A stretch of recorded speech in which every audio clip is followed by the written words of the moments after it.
이제 팔복 중에 마지막 말씀인데요. 박해를 이기는 믿음이라는 제목으로 말씀을 전해드리려고 합니다. 8가지라서 8가지 복, 그래서 팔복 이런데 오늘이 8번째이니까요. 항상 마지막은 결론적인 말씀이잖아요. 그래서 팔복의 결론되는 말씀인데요. 근데 문제는 좀 쉽게 받아들일 수 없는 말씀이기도 합니다. 좀 당황스럽죠. 박해를 받는 자가 복 있는 사람이다 하니까 이 두 개념이 상충되잖아요. 박해는 별로 좋아하지 않는 것인데 어떻게 박해를 받는 사람이 복이 있다고 말할 수 있을까 하는 고민부터 생기기 시작을 합니다. 저도 말씀을 전하면서도 상당한 부담이 있죠. 여러분 행복하답니다. 박해를 많이 받으세요. 봐요. 아멘 아무도 안 하잖아요. 그죠? 이게 참 어려운 얘기거든요. 이게 단순하게 보면, 그러니까 이게 아무리 천국을 소유하는 복을 누리고 행복한 사람이라 할지라도 박해를 받는다 한다면 그 박해와 핍박 중에는 얼마나 고통스러워요. 조금이라도 눈치채고 고통을 안다면요, 감히 그 대가가 하늘의 상급을 주신다 한들 박해 많이 받으세요라고 말하기가 어려워요. 당해봐야 얼마나 아픈데요. 저도 얼마 전에 이 손가락 하나를 망치로 때려갖고 아직도 지금 얼얼한데 안 당해본 사람 몰라요. 이게 제가 들고 미친 사람처럼 뛰어다녔다니까. 보통 이만한 망치가 큰 망치로 때려가지고. 그래서 겁이 나더라고요. 그러면서 그거 보고 지나가다가 우리 권사님 별거 아니네, 사흘 지나면 나요. 그러면 제가 깨물었을 거예요 아마. 그죠? 말로 표현 못해. 박해를 당하는 것이, 그 당하는 입장은요, 말 한마디라도 폐부를 찌를 수도 있고 목숨이 왔다 갔다 하는 일일 수도 있는데, 성경에 박해를 받는 자가 복이 있다니 박해 참아요, 참아. 가볍게 말할 수 없다니까요. 왜 우리가 이렇게 박해를 받으면서까지 누려야 되는 행복이 있고 도대체 뭐가 그렇게 신비할까? 그래서 우리가 천국을 소유할 만한 그런 것, 우리가 오늘 말씀 중에 유념할 것은요, 의를 위하여 박해를 받는 자가 복이 있나니 그들이 천국을 소유할 것임이라 했으니까 그냥 단순한 박해가 아닌 거예요. 그냥 자기가 이렇게 막 이렇게 어떻게 살다가 자기 고집 부리다가, 저도 하지 말라는데 망치로 일하다가 그랬으니까 말 안 들어서 그렇게 된 거잖아요. 자기가 하지 말라고 하는데 그냥 고집 부리다가 고난 당한 걸 보고 복이 있는 복이다라고, 이게 안 되는 거잖아요. 그래서 오늘 유념할 것은 의를 위하여예요. 의를 위하여 박해를 받을 때 복이 있다 하고 그 복은 천국을 소유하는 것이라. 도대체 의를 위해서 산다고 하는 것이 뭘까? 박해를 당할지라도 행복해질 수 있는 믿음이라는 것이 도대체 어떤 것일까? 고민스러운데요. 아주 쉽게는 이제 의를 위하여 박해를 당하는 복 있는 믿음을, 첫째는 예수님 닮은 자로 살아가는 것이라 할 수 있습니다. 예수님 닮아가는 믿음으로 살면 박해도 있고 그런 믿음을 하나님께서 복 주실 줄로 믿습니다. 근데 그 예수님 닮아가는 것을 왜 의를 위하여 사는 것이라 할까? 또 예수님 닮아가는 아주 아름다운 인생을 사는데 웬 말이냐고요, 박해가. 그렇죠? 이래서 참 고민스러운데, 의를 위하여서 박해를 받는 자를 예수님 따라 닮은 자로 사는 것이라고 하는 것은 제 개인적인 해석이 아니라 많은 분들이 그렇게 풀이를 하고요. 로이드 존스 목사님 같은 경우에도 아주 쉽게 의를 위해서 박해를 받는 믿음은 예수님 닮아가는 믿음 생활이다, 이렇게 얘기를 하죠. 참 신기하게도 우리가 예수님 따라 살고 예수 닮아 믿음 생활을 하고자 하면요, 이상하게 박해가 따라와요. 좀 안 맞잖아요. 착하게 살고 하나님 닮아가고 성령이 충만하고 이렇게 살고자 하는데 왜 결과가 아프지요? 눈물이 있고 고통스럽죠? 이게 상반되잖아요. 착하게 살고 하나님 닮아가고 예수처럼, 이렇게 예수님처럼 살고자 한다면 꽃길만 가야 되지 않겠습니까? 아름다운 길로 살아가야 하는데 신기하게도요. 그렇게 살면 살수록 고난이 있고 박해가 있다는 거죠. 그래서 고민인 거예요. 계속 이렇게 믿음 생활을 할까? 주님 말씀대로 이 십자가의 길을 계속 갈까 고민이 생기는 거예요. 만일 우리가 세상에 휩쓸려서 세상 사람들처럼 살아가면요, 오히려 그런 핍박은 없을 거예요. 왜냐하면 그들과 같이 놀고 같이 생각하고 같이 먹고 같이 어울리면 자기들과 같은 무리라 인정을 하고 고난이 없지요. 뭐 그대로 비유는 될지 모르겠습니다만 여러분 한때 한 번씩 조직 생활 해보셨습니까? 조폭? 같이 나쁜 짓 할 때는 뭐라고 안 해요. 밤에 이슬 맞고 도둑질 할 때는 같은 패거리니까 서로 도와주고 이렇게 하죠. 훔치면 같이 나눠 먹고. 근데 그 조직을 이탈하려고 하면 어때요? 가만 안 두지요. 가만 안 둔다고요? 우리가 흡사 그렇다고요. 적당한 비유가 될지는 모르겠습니다만 우리가 세 속에 휩쓸려 가지 않고 하나님 닮아가서 주님 가신 그 길 가고자 하면요, 이상하게 착하게 좋은 마음으로 하나님 믿는 자로 살고자 하는데 이상하게 박해가 온다고요. 예를 들면요, 오늘 이 8번째 말씀 바로 앞에가 화평케 하는 자잖아요. 그것을 쉽게 평화를 만들어 가는 사람이라고 했습니다. 만일 우리가요, 이 말씀대로 평화를 만들고자 하면 참 얼마나 좋은 일입니까? 얼마나 고귀한 일이에요. 그런데요, 가만히 있으면 평화, 박해, 비난, 억압하는 사람 없는데 뛰어들어서 평화를 만들고자 이리 뛰고 저리 뛰고 수고해보세요. 반드시 비난하는 사람들이 있다니까요. 끼어들지 말라는 거죠. 왜 저쪽 편만 드느냐고 뭐라 할 것 아닙니까? 이쪽 편만 들면 왜 쟤만 도와주냐고 그럴 것 아닙니까? 참 그래요. 특히 목회자들, 예수 이름으로 또 평화를 어디든지 만들고자 하는 사람들이요, 갈등이 있는 곳에 가면 그냥 지나치지 않고 주님처럼 모두를 사랑하고자 하면요, 반드시 반대 세력 비난하고 안 좋은 소리를 듣기 마련입니다.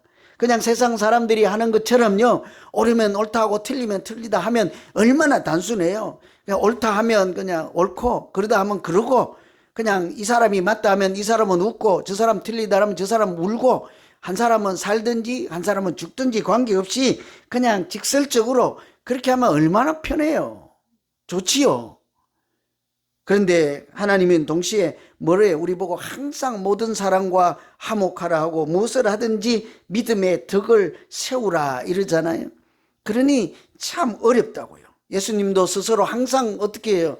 연약한 자들, 객고와 과부라고 표현되는 성경에 세 그룹 있잖아요. 그 연약한 분들을 소외시키지 않고 항상 그들 편에 서 주시잖아요. 그런 생각을 하며 우리가 이렇게 약한 자들을 감싸주고 함께 응원을 해주다 보면요, 가만히 있을 때는 괜찮은데 그런 좋은 일을 하려고 하면 꼭 비난하는 사람들, 반대하는 사람들, 미운 소리를 듣게 돼요. 왜 그런가 하면 왜 그런 사람들에게까지 자비를 베푸냐고, 왜 그런 사람들까지 우리가 신경을 써야 되냐고 이런 소리를 하죠.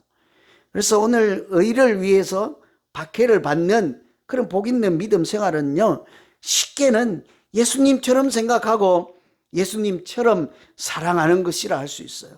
그렇게 하면 이렇게 참 좋은 일임에도 불구하고 꼭 염두에 둘 것은 박해도 있을 것이다, 당연하게 생각을 해야 된다는 거예요. 여러분, 우리가 좋은 믿음 생활, 건강한 믿음 생활을 하려고 하면요, 당연히 박해받을 생각을 하는 것이 마땅합니다. 그냥 자연스럽게. 좀 싫기는 해도 어쩔 수가 없는 거죠. 이렇게 이제 저 같은 경우에도 목회를 하려면요, 처음부터 각오를 해야 되겠죠. 딱 각오를 해야 돼요. 뭐요? 가난하게 살 거하고는 뭐 기본이고 그런 건 생각 말고 욕먹을 각오는 당연히 해야 돼요. 뭐 웃지도 않고 열심히 욕먹으라 이런 얘기 같은데 하여튼 그런 생각은 해야 돼요. 어쩔 수 없어요. 뭐 어쩔 수 없죠. 그런데 예수 믿는 사람들도 마찬가지입니다. 예수님처럼 생각하고 예수님처럼 사랑하면요, 반드시 비난이 따라온다, 박해가 있을 수 있다는 것을 알고 하셔야 돼. 그걸 또 그런 일이 생기면 받아들일 수 있는 큰 그릇이어야만 그 길을 계속 갈 수 있지 않겠어요? 또 오늘 그 뒤에 있는 말씀, 10절 말씀 뒤이어서 그렇잖아요. 그 욕을 먹고 나로 말미암아 욕을 먹고 박해를 당하고 악한 말을 할 때 너희가 복이 있다 이러잖아요. 앞뒤가 안 맞지만, 근데 유념할 것은 단순히 누가 나에게 욕을 하고 박해를 하면 복이 있다가 아니고요. 나로 말미암아예요, 이게.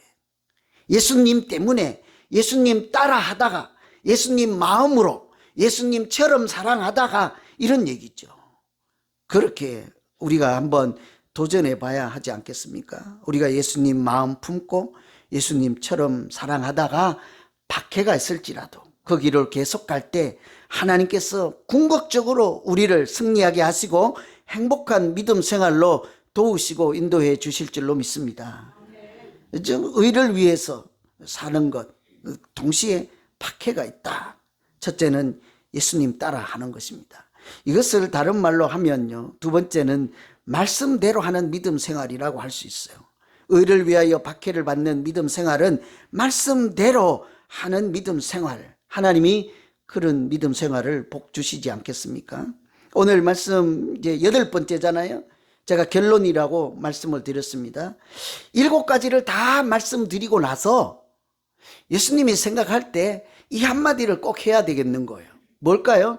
심령이 가난하고 애통하고 긍휼히 여기는 자로 화평케 하는 자로 살라 하는 것이 7가지였어요. 그렇게 살면 복이 있을 것이라 해서 우리가 그렇게 살려고 이 땅을 했더니 어때요? 우리가 아차 그렇게 하면 고난이 있다는 생각을 미처 못한 거죠. 그렇게 살고자 하면 7가지 복을 누리는 아름답고 건강한 믿음 생활을 하고자 하면 반드시 한 개는 더 기억하라. 박해가 있을 것이라는 거죠. 미리 알고 있어야 하는 것이죠. 그래서 그렇게 오늘 이 의를 위하여 산다는 말씀을 다른 표현으로 하면 앞에 나온 7가지 가난한 심령과 온유한 자와 애통하는 자와 화평케 하는 자로 그렇게 살아가는 것을 8번째 복에서 한마디로 의를 위하여 사는 것이라 할 수 있어요. 의는 예수님을 위하여라고도 할 수 있습니다. 하나님 나라를 위하여라고도 할 수 있는 거예요. 정의롭게 산다 이런 얘기는 아닙니다. 그래서 두 번째, 예수님 주신 팔복에 있는 말씀대로 사는 것을 의를 위하여 사는 믿음이라 할 수 있고, 그렇게 살면 천국을 소유하는 행복을 주신다는 말씀이지요. 그래서 우리가 참 고민입니다. 이렇게 행복하게 살고자 하면 이렇게 좀 고난이 있고 억울한 일을 당할지라도 주님 말씀대로 한번 살아보아야 하지 않겠습니까? 그 중에 7가지 중에 한 가지만이라도 한번 나는 이런 믿음 생활할 거야 하고 여러분 긍휼히 여기는 자로 한번 살아보세요. 그래서 가난한 이웃을 돕기 시작하고 착한 일들을 하기 시작해 보세요. 한 3일 지나지 않아서요, 누가 전화가 올걸요? 비난할걸요? 너만 착하냐? 뭐 별소리 다 하지 않겠습니까? 비난이 들리기 시작합니다. 예를 들어서 다음 주일에 우리가 야외 예배 가잖아요. 이게 왜 하는지 아십니까? 소풍 가는 게 아니에요. 어버이날이고 가정의 날이니까 자녀분들이 멀리 계셔서 그날 생일상 차리지 못하고 어버이날 상 차리지 못하는 분들을 교회 아들 된 우리가, 교회 딸 된 우리가 그런 분들을 모시고 나가서 어버이날을 대신 차려드리고 아버지 날을 미리 땡겨서 해드리자. 성경의 말씀도 부모를 공경하는 것이 십계명에도 있는 것처럼 말씀대로 하는 그런 믿음 생활의 일환이잖아요. 그래서 거기 가서 어르신들을 대접하기 위해서 큰 돈을 쓴다고요. 갔다 오면요, 반드시 한두 명이 뭐라고 해요. 제가 지어낸 이야기예요.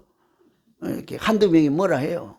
목사님, 그분들은 90살이고 살 날도 며칠 안 남았는데 그렇게 많은 돈을 거기다 다 한꺼번에 써버리면 어떻게 해요? 500불만 쓰고요, 나머지 2,500불은 장학금들 주고 청소년들 주고 유치원 세워서 교회의 미래를 생각하세요. 아유, 맞습니다. 맞지요. 그죠? 어르신들도 이따 데모하실라. 그죠? 맞지요. 그래갖고 내년에 제가 야외 예배를 안 가려고요. 그래서 이제 내년이 돼서 야외 예배를 안 갔어. 그 돈을 아껴서 청소년들을 투자를 하고 이제 어디 학교에 가서 돕고 학용품을 사주고 했어요. 그러면 시키는 대로 했고 착한 대로 했잖아요. 그랬더니 또 어떤 사람이 또 전화가 왔어. 목사님, 그렇게 하면 안 돼요. 그분들이 살아야 이제 며칠 삶는다고. 저 젊었던 것들은 우리가 안 사줘도 꽃게도 사 먹으러 다니고 뭐도 꽃 등심도 사 먹으러 다니고 해외여행도 우리보다 더 많이 다니고 먹을 날이 창창한데 급한 분들부터 많이 해야 되지 않습니까? 내년엔 야외 예배 또 가. 봐요, 아까는 안 나오지. 아멘 나왔잖아요. 누가 했나요? 누가 했어요? 그렇게 생각할 수 있는 거예요. 그죠? 그래서 우리가 긍휼히 여기는 마음으로 어른들을 긍휼히 여기고 청소년을 긍휼히 여기고 아이들을 긍휼히 여기고 사이고 폭동당한 상처 입은 가정들을 긍휼히 여기고 뭔가를 열심히 하다 보면 좋은 일임에도 불구하고 예수님 따라가는 삶이요, 또 팔복에 있는 말씀대로 함에도 불구하고 꼭 기억해야 된다고요. 박해도 있다, 비난하는 자도 있다. 그러면 우리가 그 일을 중단해야 할까요?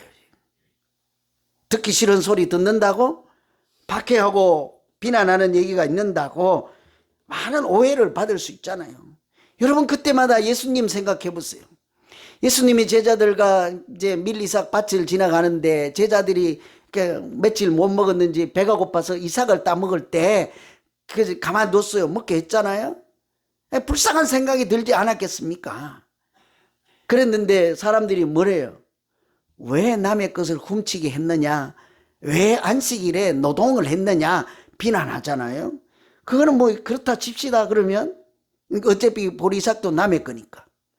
그런데 하루는 338년이나 아파서 죽을 고생을 하고 있는 병자를 만나서 고쳐 주었더니 어땠어요? 그 사람이 얼마나 신이 났겠냐고. 거의 40년을 주저앉아서 고통스럽게 살다가 주님 만나서 겨우 자리를 박차고 일어나서 첫걸음을 떼고 만세를 부른 사람이 있었는데도 사람들이 뭐래요? 왜 오늘 고쳐주냐고, 내일 고쳐주지. 왜 안식일인데 왜 병자를 고치냐고요. 자기가 38년 아팠으면 그런 소리 나올까요? 그렇지 않을 거란 말이죠. 별 비난을 다 듣는다고요. 연약한 자들 집에 자주 찾아가면 그런 사람들은 왜 그러냐고 그러고 별소리를 다 듣잖아요. 여러분, 야고보서 1장에요. 하나님 아버지 앞에서 정결하고 더러움이 없는 경건은 고아와 과부와 그런 사람들을 환난 중에서 돌아보고 자기를 지켜 새 속에 물들지 않게 하는 것이다. 그래요? 하나님이 기뻐하실 만한 경건한 믿음 생활은 연약한 자들을 환난 중에서 돌아보는 것이다. 그렇으니까 우리가 경건하게 산다고 해서 그냥 아버지 이렇게 기도만 하는 것이 경건이 아니란 얘기예요. 맨날 성경책만 옆구리에 끼고 다닌다고 이것을 경건이라고 얘기하지 않는다고요. 경건은 아버지 예수 그리스도의 이름으로 지금 울고 있는 사람들에게 냉수 한 그릇이라도 떠다 주고 고난 중에 있는 자들을 실제적으로 살피는 것을 경건이라고 한다고요. 그렇잖아요. 우리도 아멘이 되잖아요. 그런데 디모데 후서에서는 이렇게 말씀해요. 무릇 예수 그리스도 안에서 경건하게 살고자 하는 자는 핍박을 받으리라. 앞에는 이것이 참된 경건이다 해도 나도 한번 해보고 싶었거든요. 근데 동시에 그렇게 살고자 하면 핍박을 받으리라. 오늘 말씀이에요. 앞에 있는 구절은 의를 위하여서 사는 믿음인데요, 그거는 박해가 있을 것이다. 예수님은 그 길을 가셨습니다. 중단하지 않았습니다.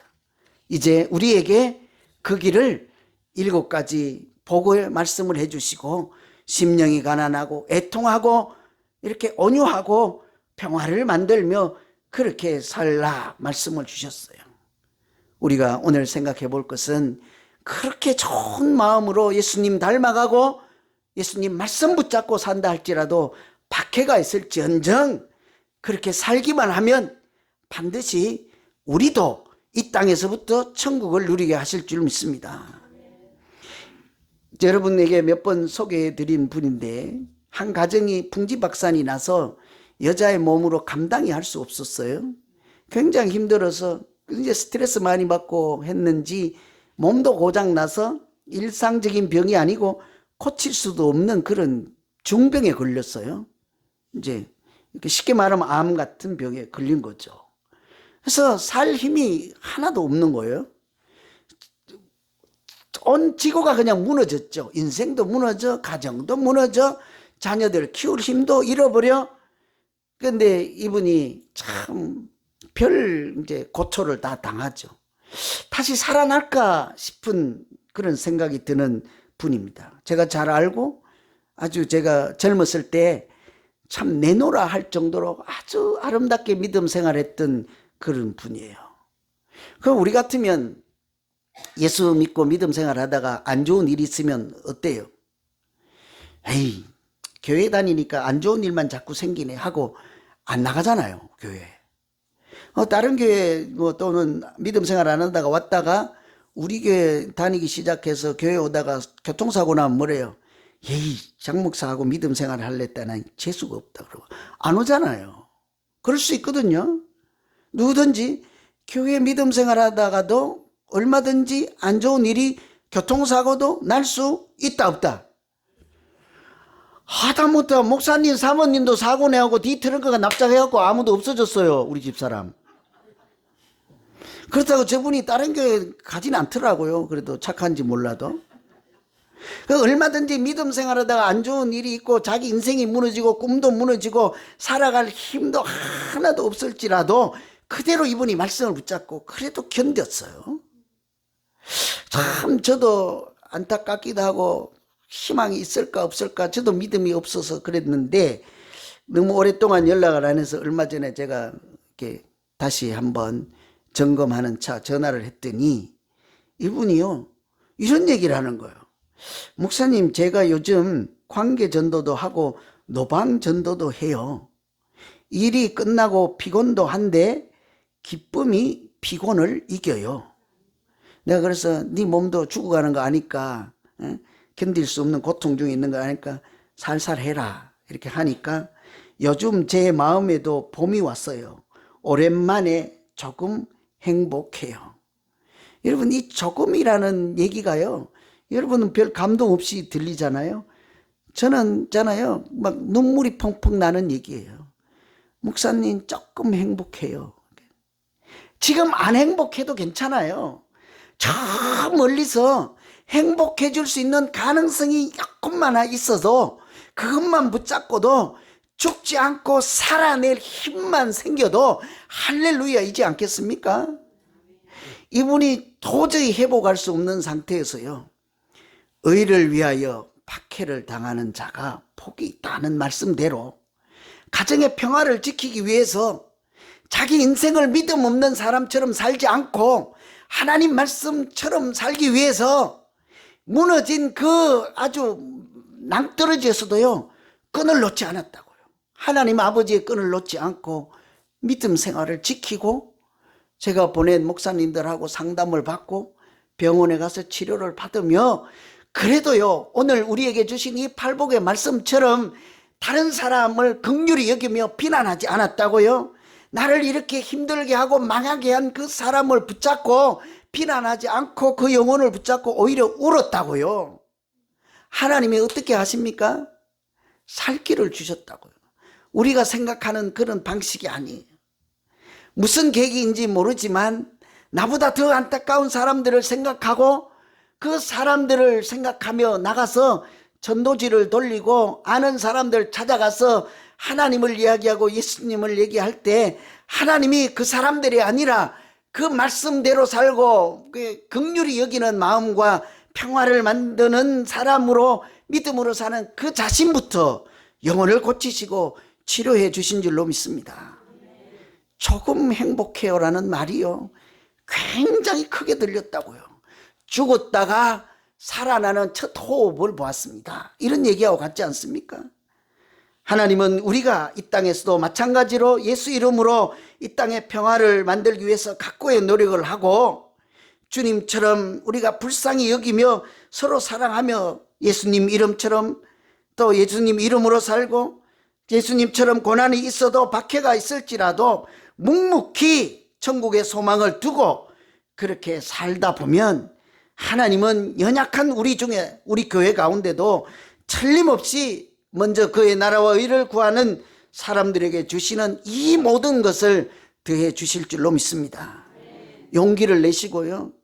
이게 그동안 8번 통해서 8가지 7가지 복을 보시고 오늘 마지막에 말씀 있잖아요.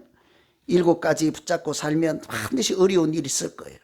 그러나 용기를 내시고 박해가 있을지라도 사시면 오늘 결론처럼 천국을 소유하는 복을 다른 사람이 아닌 여러분 모두가 누리는 행복한 믿음 생활 되기를 다시 한번 기원드립니다.